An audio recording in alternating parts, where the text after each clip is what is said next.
ഈശുമിശിഹായ്ക്കും സ്തുതിയായിരിക്കട്ടെ. നമ്മൾ ഇപ്പൊ ആയിരിക്കുന്നത് ഏലിയാക്കുട്ടി ചേച്ചിയുടെ വീട്ടിലാണ്. തോമസ് ഏട്ടൻ ഇപ്പൊ മരിച്ചിട്ട് ഇത്ര കൊല്ലായി. തോമസ് ഏട്ടൻ മരിച്ചിട്ട് ഇപ്പൊ 3.5 കൊല്ലായി. എന്നാലും നല്ല കുടുംബം നല്ല സന്തോഷമായിട്ട് പോകുന്നു. നോമ്പ് കാല അനുഭവങ്ങൾ നമ്മുടെ യൂണിറ്റിന്റെ ഭാഗമായിട്ട്, മറിന്തരസി യൂണിറ്റിന്റെ ഭാഗമായിട്ട് നോമ്പുകാല അനുഭവങ്ങൾ അമ്മച്ചിയിൽ നിന്ന് നമുക്ക് ചോദിച്ചു മനസ്സിലാക്കാം. അമ്മച്ചി എങ്ങനെയാണ് നോമ്പ് ഇത്ര നാൾ എടുത്തുകൊണ്ടിരിക്കുന്നത്, അതുപോലെ തന്നെ പുതിയ തലമുറയ്ക്ക് പഴയ തലമുറ പറയുന്നത് അറിയാനും അവരിലൂടെ നമുക്ക് എന്തൊക്കെ പഠിക്കാൻ പറ്റും എന്നുകൂടി നമുക്ക് ചോദിച്ചു മനസ്സിലാക്കാം. അമ്മച്ചിന്റെ നോമ്പുകാല അനുഭവങ്ങള് ഒന്ന് പറയാൻ പറ്റും? ചെറുപ്പം മുതൽ എങ്ങനെയാണ് നോമ്പ് അനുഷ്ഠിച്ചായിരുന്നു? ഇപ്പൊ നോമ്പ് എടുക്കണുണ്ടോ? ഇപ്പൊ എടുക്കണ്ട്. ചെറുപ്പകാലം ഒരു 17 വയസ്സ് തൊട്ട് നോയമ്പ് എടുക്കണ്ട്. ഉപവാസം അന്ന് ഒരിക്കലാണ് ഒരു നേരമായിട്ട് കഴിക്കാറ്. ഇപ്പം അത് ഉപവാസമായിട്ട് മാറി. അന്ന് എല്ലാ വെള്ളിയാഴ്ചയും 7 വെള്ളിയാഴ്ച എടുക്കും. ഇപ്പം അത് 2 മാറി. ഒന്ന് വെള്ളിയാഴ്ച, ഒന്ന് കരിക്കുറി. അന്ന് കരിക്കുറി ബുധനാഴ്ചയായിരുന്നു. ഇപ്പം അത് തിങ്കളാഴ്ചയായിട്ട് മാറി. അങ്ങനത്തെ മാറ്റമുണ്ട്. ഉണ്ട്. ഇന്നേ വരെ എടുത്തിട്ടുണ്ട്. ഒന്നും കൂട്ടില്ല. ഇറച്ചിയും മീനും മുട്ടയും ഒന്നും കഴിക്കില്ല. അതിൻ്റെ മക്കളും കഴിക്കില്ല. ഇപ്പം മരുമോളും കഴിക്കില്ല. അത് മോൻ ഇപ്പം സ്കൂളിൽ നിന്ന് മുട്ട കിട്ടുകയായിരുന്നു കഴിക്കാം. പിന്നെ കൊച്ചല്ലേ അങ്ങനെ പോട്ടെ എന്ന് വെച്ചു. ഞങ്ങൾ നിന്നല്ല എല്ലാ കൊല്ലം എടുക്കാറുണ്ട്. ഈ പ്രായത്തിലും നമ്മള് ഇത് നോക്കുമ്പോ ഇപ്പോഴും നോക്കണം എന്ന് പറഞ്ഞ ഒരു വലിയൊരു ദേവാനുഗ്രഹമായി. അപ്പൊ ഈ മീനും എല്ലാം മരുന്ന് കഴിക്കുന്നുണ്ട്. അതാ എടുക്കണ്ട്. തീർച്ചയായിട്ടും അത് വലിയൊരു അനുഗ്രഹമാണ് അമ്മച്ചി പറഞ്ഞു വെച്ചിട്ടുണ്ടെങ്കിൽ. ഈ പ്രായത്തിലും നോമ്പ് നോക്കുന്നുണ്ട്, എന്ത് മരുന്നും കഴിക്കുന്നുണ്ട്. എന്നാലും ശാരീരികമായിട്ട് ബുദ്ധിമുട്ടുണ്ടെങ്കിൽ തന്നെ അമ്മച്ചി നോമ്പ് എടുക്കണ്ട്. എന്നാലും മനസ്സിന് സുഖമുള്ളൂ. മനസ്സിന് തൃപ്തി വരാനാണ്. അത് ചെയ്തു പോകുന്നത് ഇല്ലാണ്ടാക്കാൻ എനിക്ക് തോന്നുന്നില്ല. ഇന്നേ വരെ ഞാൻ പറഞ്ഞു 17 വയസ്സ് തൊട്ട് ഇന്നേ വരെ എടുക്കുന്നുണ്ട്. അത് നോയമ്പ് എടുത്തും കൊണ്ട് ഞാൻ ജോലിക്കും പോവാറുണ്ട്. കാരണം ഞാൻ ജോലി എടുക്കുമ്പോ ക്ഷീണം ഉണ്ടാവുന്ന എനിക്കതൊരു പ്രശ്നം. പോവാ. ആ പോണ സമയത്തും ഇവിടുന്ന് വെറുതെ ഒരു കട്ടൻ കുടിച്ചു പോകും. പിന്നെ ഉച്ചയ്ക്ക് വന്നിട്ട് നന്നായി ഭക്ഷണം കഴിക്കും. ആ ഒരു നേരമായിട്ടാണ് അന്ന് കഴിക്കണത്. പിന്നെ വൈകുന്നേരം ഒന്നും കഴിക്കില്ല. വെറുതെ കുളി കഴിഞ്ഞുള്ളാത്ത കട്ടൻ കുടിച്ച് കിടക്കും. ഒരു ക്ഷീണവും ഇല്ല. ഈ ഇപ്പോഴത്തെ പുതിയ തലമുറ, അതുപോലെ ഇപ്പോഴത്തെ പുതിയ കുട്ടികളായാലും മുതിർന്നവരായാലും നോയമ്പ് എടുക്കുന്നത് വരെ കുറവാണ്. അപ്പൊ അമ്മച്ചിക്ക് എന്തിട്ടാണ് അവരോട് പറയാനുള്ളത്? അവര് വലുതാകുമ്പോ എടുക്കണം എന്നാണ് എന്റെ താല്പര്യം. ഇപ്പൊ അത്രയ്ക്ക് ആയിട്ടില്ലല്ലോ. അപ്പൊ കളെ കൊച്ച് മരുമോള് എടുക്കുന്നുണ്ട്. അവള് വന്നേപ്പനെ ഇപ്പൊ 11 കൊല്ലം കഴിഞ്ഞു. അവളും എടുക്കുന്നുണ്ട്. അവൾക്ക് ഒരു അവരെ അവിടെ എടുക്കാറുണ്ടെന്ന് പറഞ്ഞു. അവരെടുക്കുന്നുണ്ട്. അപ്പൊ എൻ്റെ മക്കളും എൻ്റെ പെൺകുട്ടികളും പോയി കൊടുത്ത് എടുക്കും. എങ്കിൽ അവള് ഇന്നും എടുത്തു പോരുന്നുണ്ട്. 2 കൂട്ടരും 2 മക്കളും. അപ്പം ഞാൻ മക്കളെ ചെറുപ്പം തൊട്ട് പഠിക്കും. ഷവിജു കൊടുക്കും. അവൻ പെരശ്ശേലി എന്നിട്ട് കൊടുക്കാൻ പറ്റി കൊടുത്ത് എടുക്കും.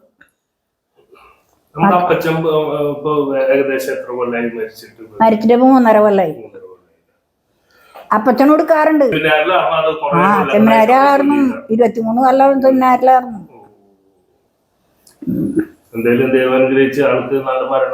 നല്ല മരണം കിട്ടി. അതിൽ ദൈവത്തോട് 1000 നന്ദി പറയാ ഞാൻ. 1000 നന്ദി. ആരും കഷ്ടപ്പെടുത്തിട്ടില്ല. ഭക്ഷണം കഴിക്കാണ്ടിരുന്നില്ല. കുറച്ചായാലും കഴിച്ചും കൊണ്ട് തന്നെയാ. ആ മരിക്കണ അന്ന് കുർബാന സ്വീകരിച്ചു. 4 ദിവസം മുന്നേ രോഗിലേപനം കൊടുത്തു. എല്ലാം കിട്ടിയിട്ടാ പോയിക്കണം. സുഖം മരണം. അതിൽ ഒരുപാട് സന്തോഷം. അതിലൊക്കെ മുൻകൈ ഞാൻ തന്നെയായിരുന്നു. ഭയങ്കര ദൈവം അനുഗ്രഹം എന്ന് വെച്ചാൽ ഞാൻ വിളിക്കണോടത്ത് ഈശ്വരൻ്റെ ഒപ്പുണ്ട്. അത് എനിക്ക് നല്ല വിശ്വാസമാണ്. ഇന്നും ഞാൻ വേദനിച്ച് വിളിച്ച അപ്പൻ്റെ അടുത്തുണ്ടെന്ന് എനിക്ക് നല്ലൊരു വിശ്വാസം. നമ്മളിപ്പോഴും തമ്പുരാന്റെ കൂടെ നിൽക്കുമ്പോഴാണ് ആ ശക്തി നമുക്ക് തോന്നുള്ളത്. പുതിയ തലമുറയ്ക്ക് അതിന്റെ ഒരു അനുഭവം കിട്ടണില്ല. അവർക്ക് അതിന്റെ ബുദ്ധിമുട്ട് വന്നിട്ടില്ല. അതുകൊണ്ടാണ് പഴയ കാലം നമ്മൾ അനുഭവിച്ച ബുദ്ധിമുട്ടുകൾ അവർ വന്നിട്ടില്ല.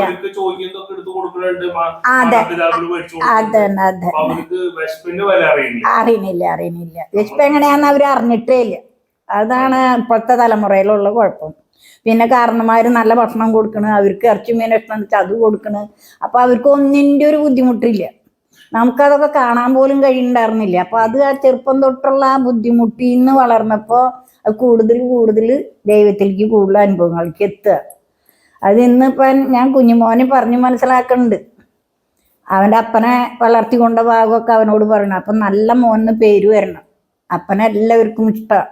അപ്പം നല്ല മോൻ, അതുപോലെ നീയും ആ പേര് വരുത്തണം. ഞാൻ കാണാറുണ്ടാവില്ല, എല്ലാ ദിവസവും കാലത്ത് പള്ളിക്ക് വരാറുണ്ട്. അതെന്നെ വലിയൊരു ഭാഗ്യമാണ്. ഇന്നത്തെ കുട്ടികൾ വളരെ ചുരുക്കാണ് നമ്മുടെ ഇടയിൽ. എനിക്കില്ല അന്നത്തെ പിള്ളേര്. അവൻ വിളിച്ചപ്പ എനിക്കുണ്ട് അതിലൊരു. പിന്നെ ഇവളും ഇപ്പൊ പള്ളിയിൽ പോയി പപ്പം മരിച്ചപ്പനാണ് അവള് തിരം പോകുന്നുണ്ട്. അപ്പോ 2 തിരി കൊണ്ടുപോയി അപ്പൻ്റെ കുഴിമാടത്തെ കത്തിക്കും. അപ്പൊ അത് എൻ്റെ ഉള്ളിൽ ഒരുപാട് സന്തോഷം കെടുക്കുക. എനിക്ക് പോകാൻ പറ്റണില്ല. അവള് പോയി അത് മുടങ്ങാണ്ട് ചെയ്യുന്നുണ്ട്. ഇപ്പൊ ജോലിക്ക് പോകാൻ പറ്റണ്ടായി. ഇപ്പൊ അവള് ഏടായിരിക്കും ഷൈജു ഇപ്പൊ സൗദിയിൽ പോയിക്കണല്ലേ. ഷൈജുവിന് ഇപ്പൊ കുറച്ചു നാള് മുന്നവൻ ഈ ക്രിസ്മസിന് പപ്പയുണ്ടായിരുന്നു. അപ്പൊ ഞാനത് അപ്പോഴാണ് കൂടുതലെടുത്തത്. പിന്നെ ഞങ്ങള് ക്രിസ്മസ് ട്രീ ഉണ്ടാക്കുന്ന ടൈമിലും ആള് കൂടുതൽ നമ്മുടെ കൂടെ സഹായത്തിനും കാര്യങ്ങളും.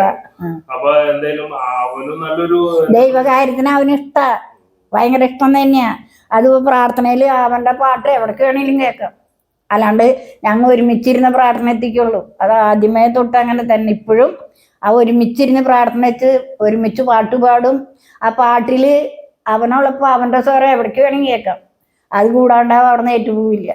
അത് എൻ്റെ മക്കളൊക്കെ അതെ, ഞാൻ വളർത്തിയ മക്കളൊക്കെ അതെ. ഇപ്പൊ ഇവളും അതുപോലെ തന്നെ നീങ്ങുന്നുണ്ട്. കുടുംബ പ്രാർത്ഥന എല്ലാ ദിവസവും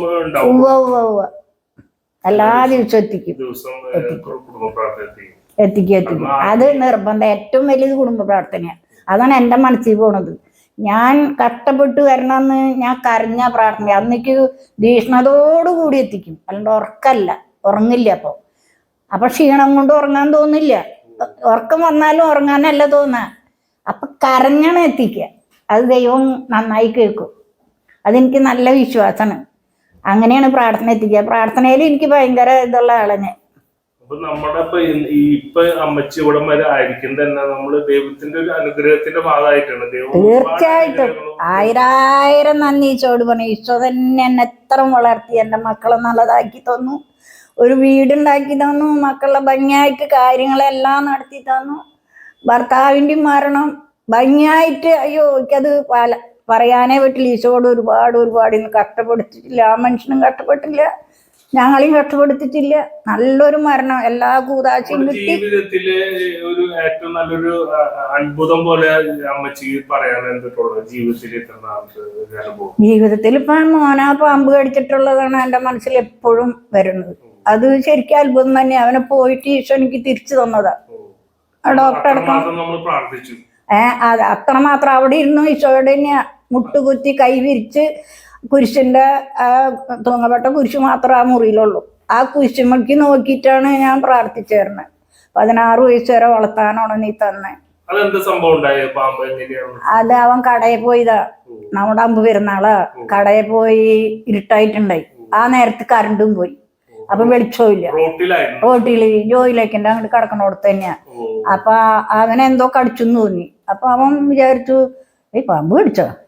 പാമ്പാവില്ല, പെരിഞ്ചഴിയോ എന്ന് വിചാരിച്ച് 4 അടി നടന്നു വിളിക്കുക. അവന് കാല് കഴക്കിന് നോക്കിയപ്പോ 2 സ്ഥലത്തും ചോര വരുന്നു. അപ്പൊ ബുക്കിൽ പഠിച്ചിട്ടുണ്ടെന്ന് പാമ്പ് കടിച്ച 2 പല്ല് ഏൽക്കുന്നു. അപ്പൊ മനസ്സിലായി.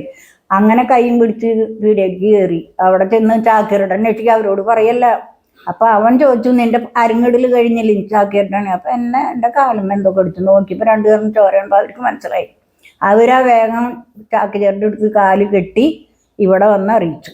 ഇവിടുന്ന് അപ്പോഴും പെരുന്നാൾക്ക് ഇവിടെ വിരുന്നേരൊക്കെ കുറേ ഉണ്ടായിരുന്നു. ഇവിടുന്ന് കേട്ടത് പാതി കേൾക്കാതെ ഞാൻ ഓടി ചെന്നപ്പോൾ കാലുമെന്ന് ചോര ഒലിച്ചിരിക്കുക. ആ വഴിക്ക് ഞാൻ ഡ്രസ്സൊന്നും മാറാണ്ടിട്ടതിൽ പോയി. ഇത്തിരി പൈസ ഇവിടെ ഇരിക്കണ്ടായി. അവിടുന്ന് ഞാൻ ഇവിടെ വന്ന് ആ പൈസ എടുത്ത് ഇവിടെ വീട്ടിൽ ഇങ്ങനെ പറഞ്ഞ് ആദ്യം ഓടി ചെല്ലുമ്പോഴേക്കും ജോലിലേക്കെൻ്റെ കാറ് കൊണ്ടുവന്ന് ഇവനെ കയറ്റുക. അമ്മ വരുന്നുണ്ടെന്ന് പറഞ്ഞ് എന്നെയും കയറ്റി കൊണ്ടുപോയി. അപ്പോൾ അവൻ്റെ അടുത്ത് ഞാൻ സങ്കടം കാട്ടിയില്ല. ഞാൻ പറഞ്ഞു, കുഴപ്പമില്ല ഏട്ടാ മോനെ, സാരമില്ല ഏട്ടാ എന്ന് പറഞ്ഞ് പോയി. പുല്ലൂരി ചെന്നപ്പോൾ അവിടുന്ന് അങ്കമാലിക്ക് കൊണ്ടുപോക്കളെന്ന് പറഞ്ഞു. അങ്കമാലി ചെന്ന് ആദ്യം ടെസ്റ്റ് ചെയ്തപ്പോൾ അവന് ഇത്തിരി കൂടുതലാണ്. അത് കഴിഞ്ഞിട്ട് അപ്പം പറഞ്ഞു നോർമലാണ്. അത് കഴിഞ്ഞ് മൂത്രം പോണില്ല, 2 തുള്ളി കിട്ടി. അത് ടെസ്റ്റ് കഴിഞ്ഞ വഴിക്ക് ഇവർ ഐസ് റൂമിൽ കയറ്റി. ഐസ് റൂമിൽ കയറ്റിയപ്പോൾ എൻ്റെ വിധം മാറി. അപ്പം അവിടെ തൂങ്ങപ്പെട്ട കുരിശുണ്ട്, ഈശോയുടെ ഒരു പടം ഇരിക്കുന്നുണ്ട്. അവിടെ മുട്ടുകുത്തി ഞാൻ. അവിടെ ചെന്നന്ന് അവിടെ മുട്ടുകുത്തി ഈശോയോട് പറഞ്ഞു, നിനക്ക് ഞാൻ വിട്ടു തന്നേക്കണെന്ന് പറഞ്ഞ് അവിടെ ഇരുന്ന് കരഞ്ഞു. ആ കരഞ്ഞിരിക്കുമ്പോൾ ഒരു ചവണ അതിൻ്റെ ഐസ് റൂമിൽ നിന്ന് കിടക്കും. അത് കണ്ടോടുകൂടി ഒന്നും കൂടി വിഷമായി. അങ്ങനെ 4 ദിവസം ഐസ് റൂമിൽ, 4-ാം ദിവസവും മരിക്കും. ബോധമൊക്കെ പോയി, മോറൊക്കെ വീർത്ത് മുട്ടി, ബോധമില്ല. അപ്പം എനിക്ക് ഒരു വാതിലിൻ്റെ ചെറിയ പഴുത്തുണ്ട്. അതികൂടെ നോക്കിയിരിക്കുമ്പോൾ അന്ന് ഇവൻ്റെ അടുത്ത് സിസ്റ്റർമാർ മാറണില്ല. എനിക്ക് മനസ്സിലായി കൂടുതലാണ്. അപ്പം ഞാൻ വാതിലും തട്ടി പണിക്ക് എൻ്റെ മോനെ കാണണമെന്ന് പറഞ്ഞു. അവരങ്ങോട്ട് കടത്തില്ല. കടത്താൻ വേണ്ടി പിന്നെയും തട്ടി. അപ്പോൾ വാതിൽ പറഞ്ഞു, ഞാൻ പ്രസവിച്ച അമ്മയാ, എനിക്ക് എൻ്റെ മോനെ കാണണമെന്ന് പറഞ്ഞില്ലേ എന്ന് പറഞ്ഞ് ഞാൻ കീറി വിട്ടു. അപ്പോൾ അവർ വന്ന് വേഗം വാതിൽ തുറന്നു. വാതിൽ വേറെ സിസ്റ്റർ വന്നിട്ട് വാതിൽ തുറന്നു. തുറന്ന് ചെന്നപ്പോൾ ഇവൻ നീര് വന്ന് മുട്ടി, കണ്ണൊന്നും കണ്ടുകൂടാ, ഒരു സ്വലപ്പം കാണാം. അപ്പോൾ അമ്മ അമ്മ എന്ന് പറഞ്ഞു കഴിഞ്ഞപ്പോൾ പിന്നെ പറയുന്നത് സാമ്പാറ് സാമ്പാറ്, വെള്ളപ്പം ബോധമൊക്കെ പോയി, തോന്നിയത് പറയാം. അപ്പം ഞാൻ എൻ്റെ നെറ്റത്ത് കുരിശ് വരപ്പിച്ചു. യേശുവെ നന്ദി, യേശുവെ സ്തോത്രം എന്ന് പറയും മോനെ എന്നും പറഞ്ഞ് അവൻ്റെ അടുത്ത് ഞാൻ കരഞ്ഞില്ല. ഞാൻ കരഞ്ഞ അവന് കൂടുതൽ വിഷമാവും. കുരിശ് വരപ്പിച്ച് അവനോട് യേശുവെ നന്ദി, യേശുവെ സ്തോത്രം എന്ന് പറയുമെന്നും പറഞ്ഞ് ഞാൻ അവിടെ നിന്ന് ഇറങ്ങിപ്പോന്നു. പിന്നെ ഇറങ്ങി പോന്നിട്ട് കണ്ടത് പള്ളിയ. അങ്ങനെയാണ് പള്ളിയത്ത് എന്ന് ഞാൻ പ്രാർത്ഥിച്ചത്. ആ മുട്ടുമ്പോൾ നിൽക്കുമ്പോൾ അവിടെ വികാരി അച്ഛനും വേറെ 3 സെമിനാരിൽ നിന്ന് 3 അച്ഛന്മാർ വന്നു. അച്ഛന്മാർ വരുമ്പോൾ ഞാൻ ഈ പ്രാർത്ഥനയിലിരിക്കുന്നു. അപ്പം അച്ഛന്മാർ അങ്ങനെ തന്നെ പോയി. ആ പ്രാർത്ഥന ഞാൻ മണിക്കൂറോളം ഇരുന്നു അവിടെ. അന്നുണ്ട് മുട്ടുവേദന, അപ്പം മുട്ടുവേദന ഒന്നും തോന്നിയില്ല. ആ ഇരിപ്പും ആ പ്രാർത്ഥനയും ഈശോ ശരിക്കും കേട്ടു. അന്ന് ഈശോ ശരിക്കും കേട്ടു. അതെനിക്ക് നല്ല വിശ്വാസം. അങ്ങനെ മോനും തിരിച്ചു വന്നു. തമ്പുരാന്റെ കൂടെ നിൽക്കുമ്പോൾ എപ്പോഴും തമ്പുരാൻ നമ്മളെ അനുഗ്രഹിക്കും. അതാണ് അന്നോട്ട് അവിടുന്ന് തന്നെയാണ് മോളിക്ക് കയറി. ജീവിതത്തില് തമ്പുരാന്റെ ഒരു അനുഗ്രഹമാണ്, അനുഗ്രഹം തന്നെ. അമ്മച്ചിക്ക് പിന്നെ അതുപോലെ തന്നെ ഏതെങ്കിലും ആത്മീയമായിട്ട് അത്ഭുതം വീട്ടിൽ നടന്നതായിട്ട് എന്തെങ്കിലും ഓർമ്മ? അത്ഭുതം നടന്ന വെച്ചാൽ മോന്റെ കല്യാണം കഴിക്കാൻ അവൻ 4 മാസത്തെ ലീവിന് വന്നിട്ട് 3.5 മാസം അന്വേഷിച്ച് നടന്നിട്ട് ഒന്നും ഉറച്ചില്ല. ജെറുസലം പോയി കുറെ പ്രാർത്ഥിച്ചു, അവിടുന്ന് വിഷമിച്ചു പോന്നു. ഇത് കഴിഞ്ഞ് പട്ടത്തച്ഛനെ വിളിച്ച് ഞാൻ ഒരു ദിവസം രാത്രി വിളിച്ച് അച്ഛനോട് പറഞ്ഞു, അച്ഛ 4 മാസത്തെ ലീവിന് വന്നതാ, ഇതേ വേറെ ഒന്നും നടന്നിട്ടില്ല അച്ഛ, കല്യാണം അവന് പോകേണ്ടതായി തുടങ്ങി, എന്താ ചെയ്യാ? അപ്പൊ ബർത്ത്ഡേ വരുന്നുണ്ട്, പ്രാർത്ഥിക്കുന്നു പറഞ്ഞു. അപ്പൊ ഈ ചേട് അച്ഛൻ പ്രാർത്ഥിക്കുന്നുണ്ട്, ഈ അമ്മച്ചിയുടെ പ്രാർത്ഥന ഈശോ കേൾക്കണേ എന്നൊക്കെ പറഞ്ഞ് മാതാവിനോട് അച്ഛൻ പ്രാർത്ഥിക്കുന്നത് ഞാൻ കേൾക്കുന്നുണ്ട്. അത് കഴിഞ്ഞിട്ടാണ് ആ വെള്ളിയാഴ്ച ഞാൻ ഇവിടെ ഇരിങ്ങാലോടെ പള്ളിയിൽ ധ്യാനം നടത്തുന്ന അവിടെ ചെന്ന് ആ അവസാനം ആരാധനയുടെ നേരത്ത് ഞാൻ പൊട്ടിക്കരഞ്ഞ് പ്രാർത്ഥിച്ചു, എൻ്റെ ഈശോയെ ഇനി ആകെ ഈ ഒരാഴ്ചക്കുള്ളിൽ കല്യാണം ശരിയാവണം, നല്ല കല്യാണം നടന്ന് അവന് പൊളിഞ്ഞു പോയി. അവന് വയസ്സ് കൂടി വരും, 32 വയസ്സാവാൻ പോണ്. അപ്പൊ ഈ കൊറേ സ്ഥലത്ത് പോയി, ഒന്നും ശരിയാൻ വേണ്ടി നിക്കണ്. അപ്പൊ പോവാറായി, ടിക്കറ്റ് വരെ എടുത്തു പോവൻ. അപ്പൊ ഇനി എന്താ ചെയ്യ ഈശോയെ, ഞാൻ കഷ്ടപ്പെട്ട് ഇതും കൂടി എനിക്കൊന്ന് കാണിച്ചു തരില്ലേ എന്ന് വെച്ചു. ഞാൻ പാടുപെട്ട് വീടൊക്കെ ഉണ്ടാക്കിയിട്ട് എന്താ കാര്യം, എൻ്റെ മോനൊരു ഭാവി ഇല്ലെങ്കിൽ ഇതൊക്കെ വെച്ച് പ്രാർത്ഥിച്ചു. അന്ന് ഞാൻ പൊട്ടിക്കറിഞ്ഞു, നടക്കണ ഈ ഒരാഴ്ചക്കകത്ത് ശരിയാവണം. അങ്ങനെ ശരിയാവണമെങ്കിൽ അടുത്ത വെള്ളിയാഴ്ച ഞാൻ ഇവിടെ വന്ന് സാക്ഷ്യം പറഞ്ഞോളൂ, ഈശോയ്ക്ക് വിട്ടുതരുന്നു, ഈശോയുടെ ഇഷ്ടം എന്താന്ന് വെച്ചാൽ ചെയ്തേക്കെന്നും പറഞ്ഞ് കരഞ്ഞിറങ്ങി പോന്നു. പിറ്റേ ദിവസം ഈ കല്യാണക്കാരി വന്നു. അത് ചടം വിടുന്ന ഞായറാഴ്ച ശനിയാഴ്ച അവർ ഇവിടുന്ന് പോയി കണ്ടു, ഞായറാഴ്ച ഇവിടെ വന്നു. പിന്നത്തെ ബുധനാഴ്ച കല്യാണം ഉറപ്പിക്കല.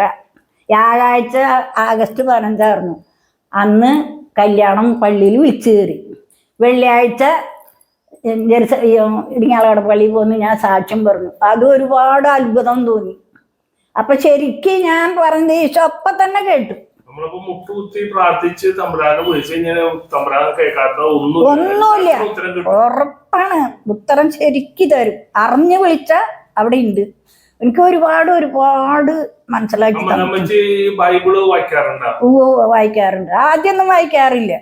ഇപ്പൊ ഏതാണ്ട് ഒരു 3-4 കൊല്ലമായിട്ട് അടുപ്പിച്ചു വായിക്കുന്നുണ്ട്. ദിവസത്തിൽ ഇത്ര വായിക്കാൻ. ഇപ്പോൾ ജോലി ഇല്ലാണ്ടിരുമ്പോ ഞാൻ ഉച്ചക്ക് ഗുളിക കഴിക്കുമ്പോൾ ഒരു 11 മണിയാകുമ്പോൾ എനിക്ക് ഉറക്കം വരണമെന്ന് തോന്നി ഞാൻ പകൽ കിടന്ന് അങ്ങനെ ഉറങ്ങുമ്പോൾ എനിക്ക് ഇഷ്ടമല്ല.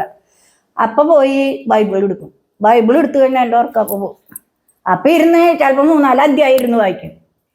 പഴയ കാലത്ത് ബൈബിള് വായിക്കാൻ ബുദ്ധിമുട്ടാണെന്ന് നേരത്തെ പറയാം. കണ്ണിന് എന്തോ കാഴ്ച കുറവ്. അന്ന് എനിക്ക് കണ്ണിന് അകലിക്ക് ഒരാളെയും കൂടി കാണും. അത് പിന്നെ കണ്ണ് ഓപ്പറേഷൻ ചെയ്തു, 2 കണ്ണും ചെയ്തു. എന്നാൽ വേറെ കുഴപ്പമൊന്നുമില്ല. അന്ന് ബൈബിള് വായിക്കാൻ ബുദ്ധിമുട്ടുണ്ട്. പിന്നെ ആദ്യം മണിക്കുള്ള ശ്രദ്ധയും കുറവായിരുന്നു. ബൈബിൾ വായനയിൽ ഇത്തിരി ശ്രദ്ധ കുറവുണ്ടായി. അന്ന് അത്രയ്ക്ക് അങ്ങോട്ട് ബൈബിൾ വായന വീടുകളിലും പ്രാർത്ഥന കഴിഞ്ഞാൽ എൻ്റെ കുട്ടിക്കാലത്ത് ബൈബിൾ വായിക്കില്ല. ഒന്നാമത് വയസ്സായ അന്നത്തെ ആൾക്കാർക്ക് എഴുത്തും വായനയില്ല. അങ്ങനെയാണ് കണ്ടുപോകുന്നത്. അപ്പം അത് ഇത്തിരി കുറവായിരുന്നു. അതിപ്പോൾ ഇടക്കാലം വെച്ചിട്ടാണ്. അതപ്പോൾ എനിക്കത് കൂടുതൽ ജ്വരം വന്നു. അന്ന് ചെയ്യാത്തതിനെ കൂടി ഞാൻ പശ്ചാത്താപിക്കുന്നുണ്ട്. തീർച്ചയായിട്ടും വായിക്കുന്നുണ്ട്.